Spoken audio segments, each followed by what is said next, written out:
আজ লাঙ্গুলিয়া উচ্চ বিদ্যালয় তথা আমাদের বিদ্যালয়ের মুকুটে একটা নতুন পালকের সংযোজনটা এই জন্যেই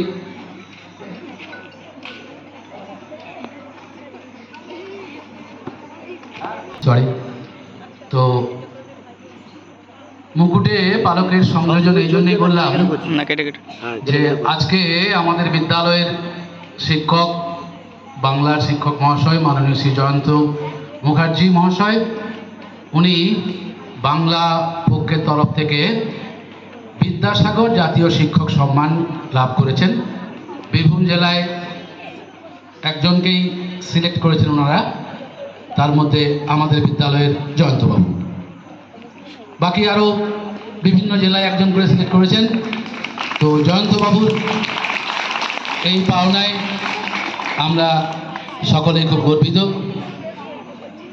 যে জন্যে উনি বা যার জন্যে উনি এই পুরস্কারটা পেয়েছেন, সেই ঈশ্বরচন্দ্র বিদ্যাসাগরের সেপ্টেম্বর মাসটা হচ্ছে জন্ম মাস। তোমরা জানো 26শে সেপ্টেম্বর ঈশ্বরচন্দ্র বিদ্যাসাগরের জন্মদিন। এই মাসটা অর্থাৎ আজকেই ওনার জন্ম মাস। তো যে ঈশ্বরচন্দ্র বিদ্যাসাগরের কথা না বললেই নয়, বাংলা ভাষায় আজকে যে পুষ্প পল্লব ফলে এত বৃহদাকার ধারণ করেছে, সেইটাকে সযত্নে লালন পালন করার যিনি কারিগর, তিনি হচ্ছেন ঈশ্বরচন্দ্র বিদ্যাসাগর। তোমরা যে বর্ণ পরিচয় অ আ ক খ থেকে শুরু করে যুক্তাক্ষর, বাংলা প্রবন্ধ, যা কিছু পরিষেবা শিখেছ, সব এই উজ্জ্বল নক্ষত্রের জন্যই। ওনার জন্য আমরা গর্ববোধ করি বাঙালি হিসাবে। তোমরা দেখবে স্কুলে বা বিদ্যালয়ে গত সপ্তাহে আমাদের ইন্সপেকশন ডে, অর্থাৎ উপরের অফিস থেকে বিদ্যালয়ে পরিদর্শন করতে আসেন। তো আমাদের ঈশ্বরচন্দ্র বিদ্যাসাগর মহাশয় সংস্কৃতের অধ্যাপক ছিলেন, তার সঙ্গে ছিলেন বিদ্যালয় পরিদর্শক তথা ইন্সপেক্টর। তো এই ইন্সপেকশনে গিয়ে বহু মজার মজার গল্প তথা কথা আছে। একটা বলি তার মধ্যে ছোট্ট করে, তোমাদের বোর লাগবে না। একবার স্কুলে পরিদর্শন করতে গেছেন উনি।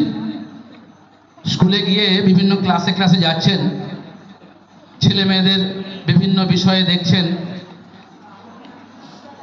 উনি দেখলেন যে বাংলা অঙ্ক, হ্যাঁ ঠিক আছে, ছেলেমেয়েরা মোটামুটি বাংলা অঙ্কটা ঠিকঠাক বলতে পারছে। তারপরে একটু উঁচু ক্লাসে গিয়ে দেখলেন যে ভূগোলের কনসেপ্টটা খানিকটা গন্ডগোল লাগছে। ছেলে মেয়েদেরকে জিজ্ঞেস করছে, বলো তো পৃথিবীর ক ধরনের গতি আছে? পৃথিবীর সূর্যের চারদিকে ঘুরতে কতক্ষণ সময় লাগে? ছেলেমেয়েরা বলছে পৃথিবী তো ঘোরে না, পৃথিবী তো স্থির হয়ে থাকে। যত সমস্ত ছেলে মেয়ে ছিল সবাই কিন্তু বলছে পৃথিবী স্থির, সূর্য হয়তো ঘুরে যাচ্ছে, আমরা দেখছি পূর্ব দিকে উঠছে, পশ্চিম দিকে ডুবে যাচ্ছে, অস্ত যাচ্ছে। এটা কি করে হয়? তো সব ছেলের মেয়ের মধ্যে কনসেপ্টের গন্ডগোল দেখে বিদ্যাসাগর ভাবলেন যে নিশ্চয়ই পণ্ডিত মশাই কোনো গন্ডগোল আছে। ক্লাসে যিনি পাঠ দান করেছেন পণ্ডিত মশাই, তখন পণ্ডিত মশাই বলা হতো স্যারদেরকে। স্যারকে পণ্ডিত মশাই দিকে বিদ্যাসাগর মশাই তাকালেন যে আচ্ছা, ছেলেমেয়েরা সবাই বলছে যে পৃথিবী স্থির, সূর্য ঘুরছে। পণ্ডিত মশাই হ্যাঁ ঠিকই তো বলেছে, পৃথিবী তো স্থিরই, সূর্য হয়তো ঘুরে যাচ্ছে। বলছে না, পৃথিবীর দু ধরনের গতি আছে। ঈশ্বরচন্দ্র বিদ্যামশাই পণ্ডিত মশাই বললেন যে দু ধরনের গতি আছে, আহ্নিক গতি এবং বার্ষিক গতি। পৃথিবী নিজের কক্ষের চারদিকে আবর্তন করে, আবার সূর্যের চারদিকে আবর্তন করে।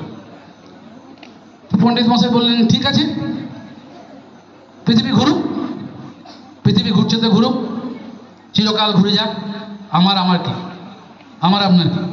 তো এরকম মজার মজার অনেক গল্প ইন্সপেকশনে গিয়ে ওনার অভিজ্ঞতার কথা বিভিন্ন প্রবন্ধে উনি লিখেছেন।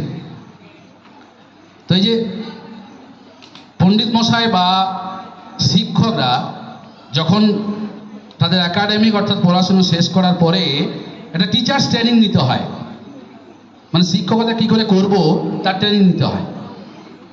তো বিদ্যাসাগর মহাশয় 4টে জেলা সে শিক্ষক ট্রেনিংয়ের ব্যবস্থা করেছিলেন। শিক্ষক মহাশয়রা স্কুলে গিয়ে কীভাবে পড়াবেন তার দিক নির্দেশ তখন তিনি করেছিলেন। এত চারিদিকে ওনার ব্যাপ্তি যে বলে শেষ করা যাবে না। যেমন নারী শিক্ষায়, তখনকার দিনে সমাজে পুরুষতান্ত্রিক সমাজ ছিল, নারীদেরকে বাড়ির মধ্যে আটকে রাখা হতো। উনি দেখেছিলেন যে সমাজকে যদি উঠোতে হয়, অর্থাৎ সমাজকে যদি জাগাতে হয়, নারীদেরকে এগিয়ে আসতে হবে। নারীদের শিক্ষা ব্যবস্থা যদি আমরা না করতে পারি, তার জন্যে উনি গার্লস স্কুলের প্রচলন করেছিলেন।